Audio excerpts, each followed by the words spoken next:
Empires are not born in moments of glory. They are born in years of preparation.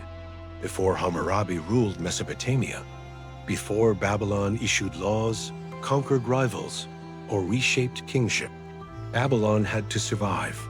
In a land dominated by ancient cities with long histories, Babylon was an outsider, young, modest, and easily overlooked. But under a line of patient Amorite kings, Babylon learned how power truly worked in Mesopotamia, not through conquest, but through control.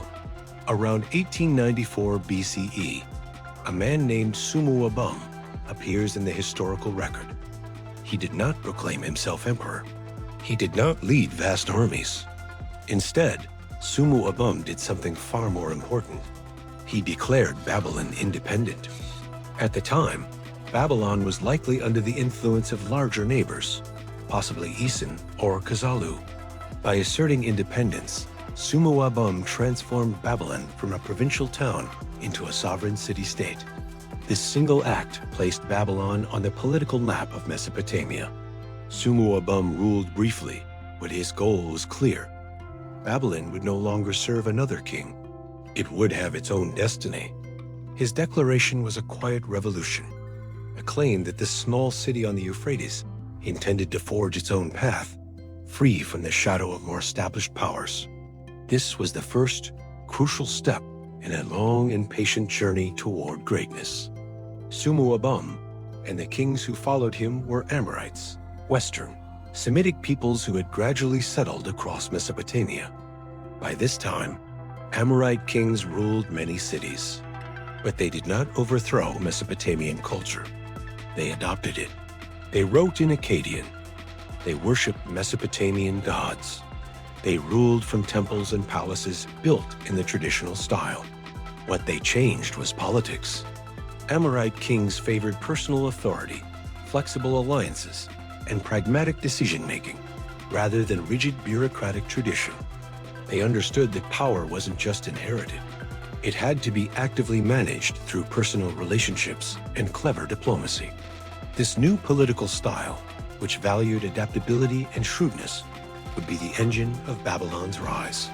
Babylon would benefit greatly from this approach, learning to navigate the complex web of Mesopotamian city-states with a nimbleness its older rivals lacked.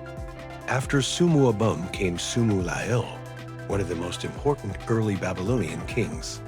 Unlike the warrior kings dominating other cities, Sumu-la-El focused on construction. He strengthened Babylon's city walls. He improved irrigation canals. He expanded temples and public buildings. These projects served two critical purposes. First, they protected the city from attack, creating a secure space in a volatile world. Second, and just as important, they created loyalty among the population. A city that eats well, trades well, and feels safe does not rebel. By investing in infrastructure, Sumu-la-El was investing in his people. He was building not just walls of mud brick, but a foundation of social stability and prosperity. Babylon was becoming a reliable, enduring place, something increasingly rare in a fractured and war-torn Mesopotamia. While Babylon patiently built, its powerful rivals fought. The great city-states of Isin and Larsa continued their century-long rivalry, draining their resources and manpower in a bitter struggle for supremacy. To the east, the kingdom of Ishnana expanded aggressively, launching ambitious military campaigns. Along the Euphrates River, the city of Mari balanced complex diplomacy with force to maintain its influence. Babylon, however, did none of this. Its kings shrewdly avoided major wars. They paid attention instead to the less glorious but more essential tasks, securing their boundaries, managing their canals, and protecting their trade routes.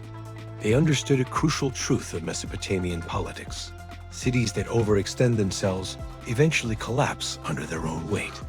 But the cities that endure inherit.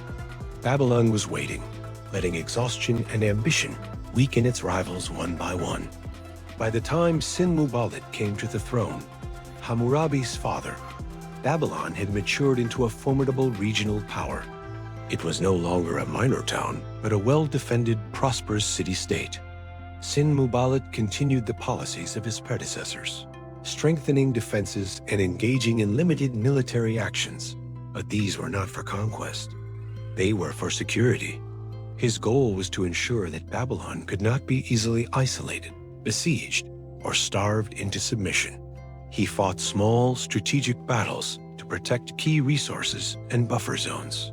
But his most important work was not on the battlefield.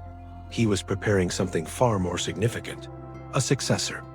He trained his son not just to rule a stable kingdom, but to dominate a fractured world that was ripe for the taking. By the early 18th century BCE, Babylon was no longer insignificant.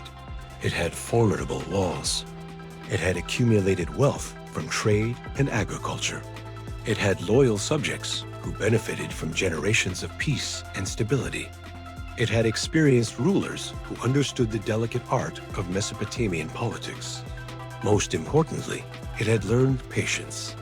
For over a century, Babylon had watched stronger cities rise and then destroy themselves in endless wars. It had learned that true power wasn't about winning every battle, but about surviving to fight the decisive one. And when that moment came, Babylon would be ready to move, not blindly, not violently, but with calculated, overwhelming decisiveness. In 1792 BCE, Sin-muballit's son ascended the throne. His name was Hammurabi. He inherited not an empire, but a perfectly prepared city, a coiled spring ready to reshape the ancient world. Hammurabi did not begin his reign as a conqueror. He began as a student of the intricate game of Mesopotamian politics he had inherited.